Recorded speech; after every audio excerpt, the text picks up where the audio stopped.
This is the Emmy Award-winning 11 News Close-Up with your host, Marvin Scott. Good morning. Whether you are a Republican or Democrat who agreed or disagreed with his policies, you had to admire New Jersey Senator Frank Lautenberg for his spirit and tenacity to fight for what he believed in. From humble beginnings, the son of immigrant parents who grew up in Paterson, Lautenberg reached the pinnacle of success in business and political power. He served 28 years in Washington, never lost an election, and he was into his 5th term when he died last Monday of viral pneumonia at the age of 89. This morning, I am joined by a panel of political gurus to talk about Senator Lautenberg's legacy and the challenge ahead to find someone to fill his shoes.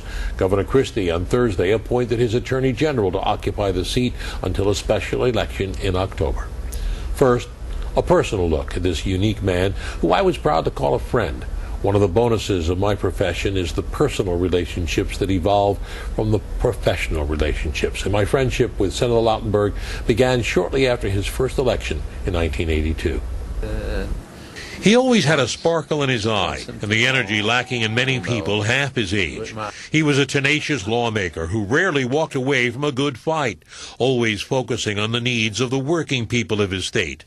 While he accomplished much, his fight for abortion rights, mass transit, and gun control, he once told me his proudest achievement was getting a bill that banned smoking on commercial airplanes.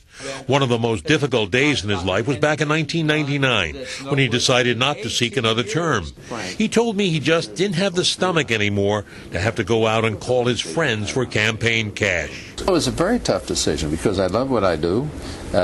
When I walk into that chamber, I'm inspired. On the other hand, the prospect of getting up every morning, knowing that I have to consign 4 hours of the day to making phone calls to people who have given in the past. And I said, no, I'm going to spend the next 2 years of my life doing what's good for the people, not doing just what's good for Frank Lautenberg. He said he was looking forward to spending more time with his children and grandchildren and getting in more skiing. It wasn't long after he decided not to run. He told me he regretted that decision. As fate would have it, in 2002, Senator Robert Torricelli left the Senate amid an ethics scandal, and Governor James McGreevey reached out to Lautenberg to return. "What do you think, Marv?" he asked when I reached him that day.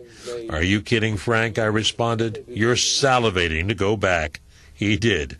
He and I often teased one another about the length of time we courted our ladies before finally getting married. It took him 16, me 15.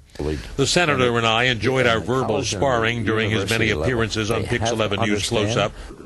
On that day, back in 1999, I sat in his office in Newark. We talked about many things, including what he hoped his legacy would be. I hope my legacy will be that this is a guy who was an independent thinker, who put the public's interest above personal interests. Prophetic words indeed, 14 years ago. A rich legacy. As we sat and chatted, the senator shared a story with me about the night he was coerced into singing at a campaign event. He chose a slight variation of a favorite of another Jerseyan, Frank Sinatra. The campaign's near, and I am feeling so well-rooted. Soon, my friends, you'll see that it's a job for which I'm suited. But once, and once and for all, you'll know we'll do it my way. And he certainly did, and we're all a lot richer for it. I'm pleased now to welcome political strategist Bernard Whitman of Whitman Strategies, Mike McCune of Mercury, and a political reporter and PIX contributor Bob Henley. Thanks so much for coming in. Talking about Frank Lautenberg, the man, the senator, what do you view as his legacy? What made him the man and the senator that he was?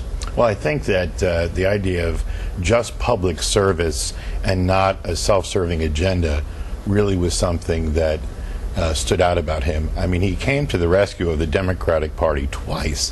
This is a man who had like 3 acts in his life.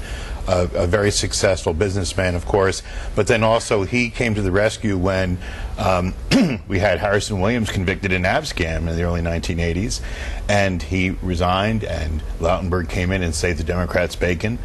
Scroll forward again, like Groundhog Day, he had retired, Torricelli runs into ethical trouble, and once again the Lion in Winter comes to the rescue.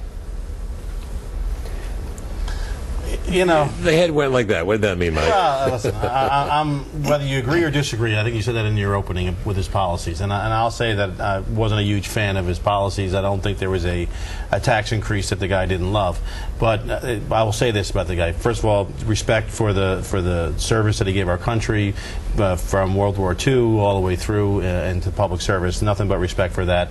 Anybody who puts themselves through that kind of life it deserves that respect. He cared a lot about the issues that he believed in, and he fought for those issues. And so whether I agreed or disagreed with his issues, and I tend to disagree with most of them, I think that he gave his heart and soul to the state.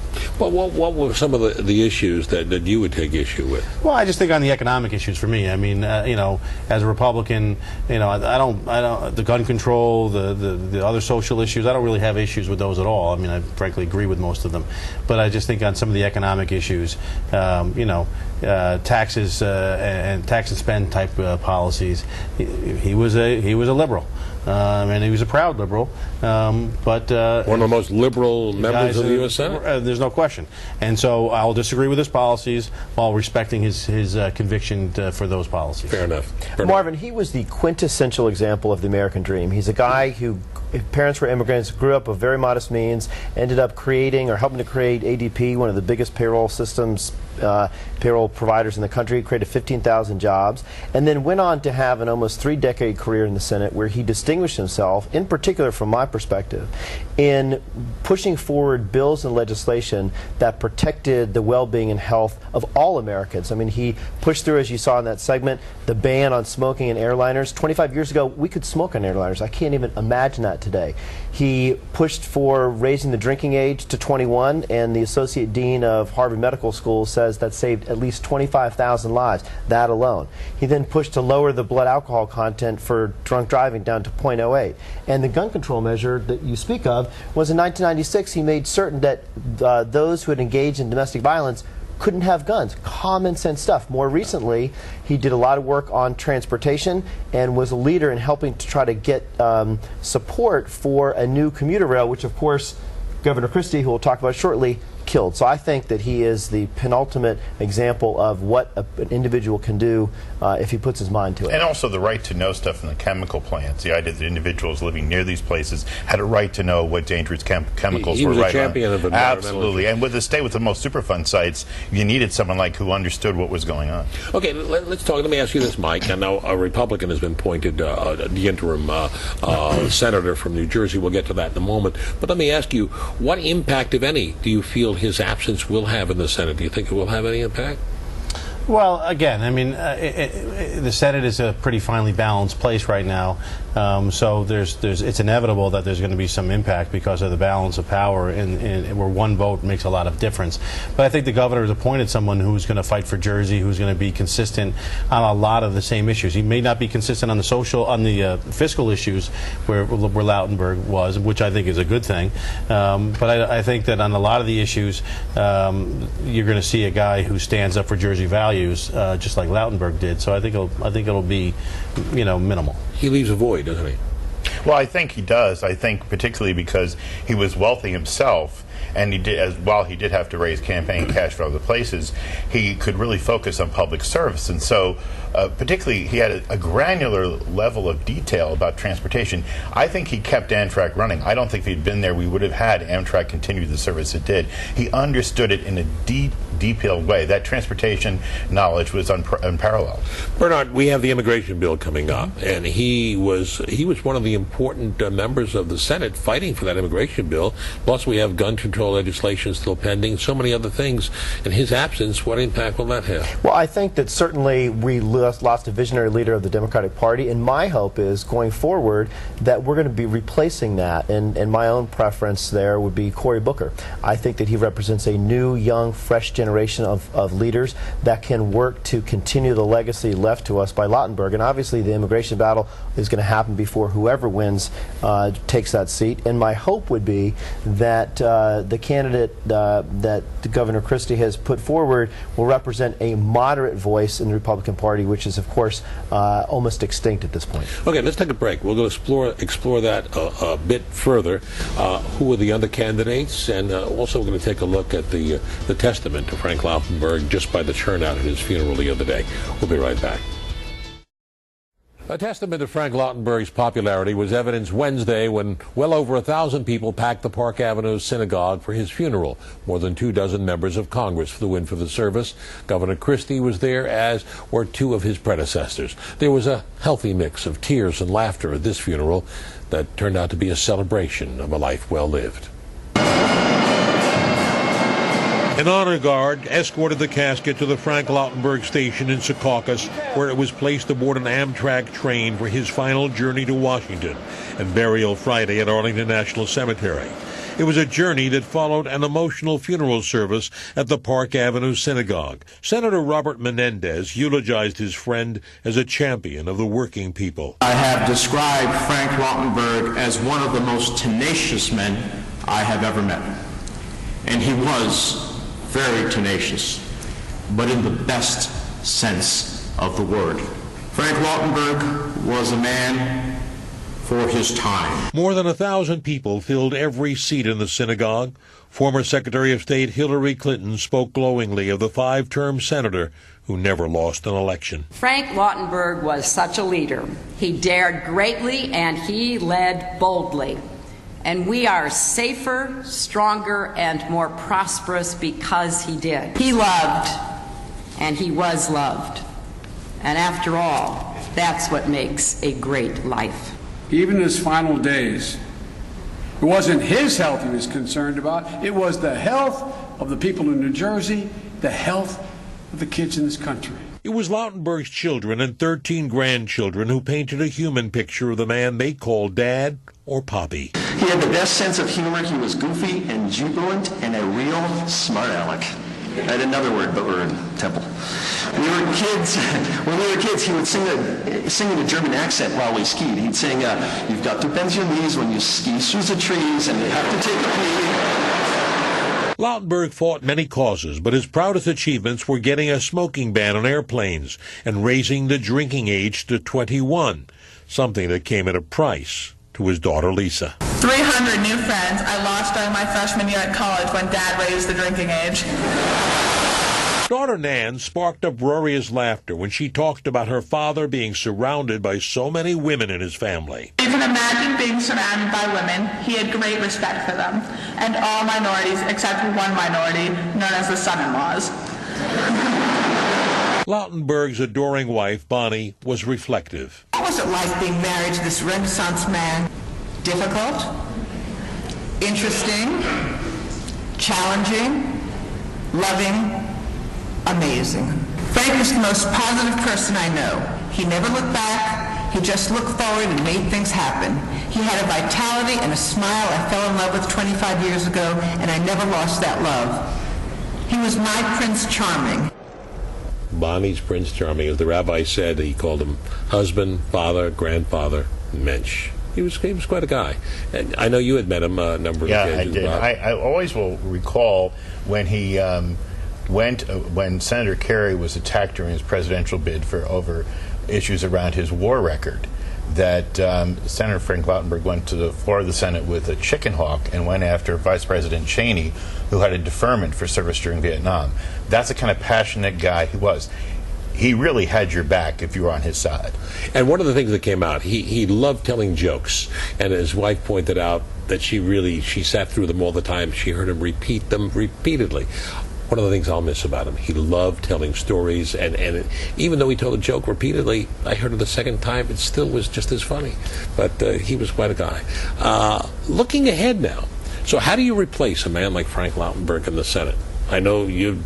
Well, I think the governor has. First of all, listen. In your piece, what did Frank say? He wanted to focus on Jersey. He didn't want to focus on fundraising and politics.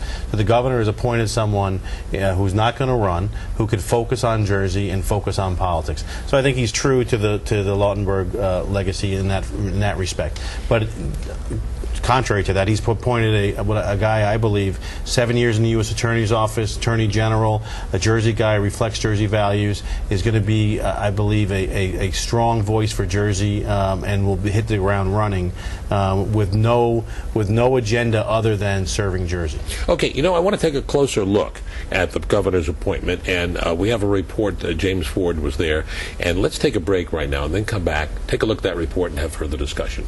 Stay with us as PIX 11 News. On Thursday, Governor Chris Christie named his state's Attorney General, Jeffrey Chiesa, a fellow Republican, as the interim senator to fill Lautenberg's seat until October's special election. James Ford was in Trenton for that announcement. Just as they've done for the last 26 years, New Jersey Governor Chris Christie and the state's Attorney General stood side by side. This time, it was for a major announcement. It's my honor to introduce for remarks New Jersey's newest United States Senator, Senator Jeff Chiesa. Haven't heard of Jeff Chiesa? We did introduce him to you 3 weeks ago when he busted nearly 30 bars that were serving fake alcohol and endangering New Jerseyans' lives. But when it comes to his political stance, Chiesa made one thing very clear. I'm a conservative Republican. I would say, generally speaking. That is the exact opposite of the way the man he's replacing, Frank Lautenberg, described himself over the 3 decades he served in the Senate. So expect for the next 5 months for one New Jersey Senate vote to be very different than we've seen for some time. Expect also for the temporary senator to be in close contact with Governor Christie. There's very few people in my life that I know better than Jeff. I've appointed somebody who I have great faith and confidence in, and someone who I know as well as almost as well as I know my own family. And Chris Christie is polling extremely well among Democrats and Republicans. So I asked Christie's close friend if some of that popularity could turn this position he'll only hold until the fall into one he'd run for permanently. If it were ever to at some point in my life to make that decision, I'd make it with them. Period. That's who would be involved in that decision, because that's who it's going to affect every day. Did that happen between them? No. He's not going to run in the special election, but Mike, you think is a good choice? What do you think, Bob? I think that it's a good tactical choice in that he has a deep resume. He was at the U.S. Attorney's Office, did high-profile public corruption cases, brought down a Democratic power broker and Senate President John Lynch. Also has a good grasp of the issues around immigration, and so he's the thing though for Christie is that it avoids him from having to get involved with a very nasty potential primary battle and looking like he's trying to insert his pick, and it makes it look like he's not trying to use this appointment for partisan advantage, because what he could have done, and Republicans in Washington wanted this, was for him to push full advantage and let that person in the interim stay until 2014, which would have given them some real tactical advantage in an election. Yeah, but he used the partisan advantage card not in appointing this guy who's a caretaker, and I applaud him for doing that, but in choosing to avoid having to appear with Cory Booker on the ballot in the November election. There is no question that the vast majority of voters would logically conclude that the election to succeed Lautenberg would take place when the other elections take place, to maximize voter participation and avoid the state having to spend $24 million that it doesn't have. This is the most shameless political move I've actually seen Christie do. And here's the thing. The guy is most likely going to win. He just wants to win by a huge margin. So, frankly, his greed to try to boost his vote count, to sell himself to the National Republican Party, is costing New Jersey taxpayers $24 million, and I think is unbecoming of a guy who sort of positions himself as a bit of an independent maverick. If he was going to sell himself to the National Republican Party, he would have appointed somebody who would have stayed through 2014 and given what the Republicans nationally wanted. So he said no to that. He said no to that partisan card. What he's doing is he's giving the voters of New Jersey a choice. He's letting them fight this out in the primary and the General, and he's getting it done as soon as we possibly can. There are big issues affecting this country. There are big challenges ahead, and having somebody in that seat who's elected by the people, chosen by the people, as soon as possible makes the most sense. It's one thing to put an interim person in there who's his choice, and he picked a really strong person, in my view. But having the voters pick and having the voters' choice as soon as possible, to me, makes the most sense. And by the way, the statute, as the governor interprets it and his lawyers interpret it, says this is the only choice. I mean, one of the things to keep in mind also is that there is going to be a primary with the Democrats. While Booker certainly has a lead here, we have the likes of Congressman Rush Holt and Congressman Frank Pallone. He's got a lot of money in the bank. Here's the thing. They've got to come up with 1,000 legal signatures by Monday at 4. So there's going to be some... You have a list there of who are the potential... Yeah, those are the three. And then also on the Republican side, we have Steve Lonigan, the former mayor of Bogota, real Tea Party favorite. And other than that, I haven't really seen any other Republicans emerge. John Bramanek, the leader of the Republican minority in the Assembly, says he's committed to try to win back the Assembly, so he's taken his head out of the ring. It's a blue state. It's a blue state. Christie is very popular among Republicans and Democrats in New Jersey. A Republican has not held the Senate seat from New Jersey since 1972. Clifford Case, right? What is the likelihood of a Republican? Like I said, it's a blue state, but what the governor has done is given the people the choice as soon as they possibly can have it, and that makes the most sense. And again, there may be the issue of 24 million, whatever. The issue is, what does the law say? And the law says, as they interpret it, that you have to do it in October. You have to give the, and again, he rejected the National Republican Party push. That is very much subject to debate. And those 3 weeks, those 3 critical weeks, so we can get the elected senator in there instead of the caretaker senator, that's $1 million plus a day going right down the drain, A. And B, everybody knows few people participate in special elections, so we're actually going to have more cost and fewer people choosing the senator. Doesn't make any sense. I think it's going to be a high-profile race. I think that'll drive turnout. Not like it would in November, which is what Christie was scared about.